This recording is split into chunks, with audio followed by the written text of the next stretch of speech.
হে নফস, তোমার না রবের ভালো বন্ধুত্ব ছিল?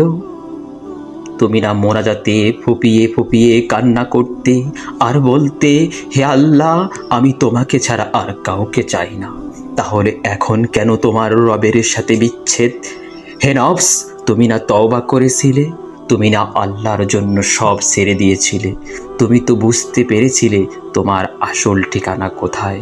তুমি তো মুমিন হতে চেয়েছিলে, তুমি তো আল্লাহর প্রিয় বান্দা হতে চেয়েছিলে, তুমি তো ইসলাম মেনে চলতে চেয়েছিলে। ভুলে গেছো? হে নফস, আবার কেন পাপে জড়িয়ে গেলে? তুমি না বহুবার সিজদায় পড়ে কেঁদেছিলে তোমার গুনাহের জন্য? তাহলে আবার কেন দুনিয়ার ধোকায় পড়ে গেলে? তুমি না আখেরাত চেয়েছিলে?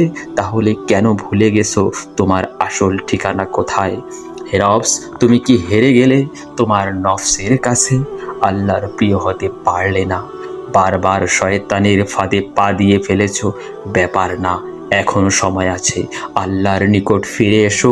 তুমি কি জানো না তোমার রব কত মহান? তিনি অপেক্ষা করছেন তোমার জন্য, তোমাকে ক্ষমা করার জন্য। যাও, আবার সেজদায় লুটিয়ে পড়ো, ফিরে আসো তোমার রবের দিকে।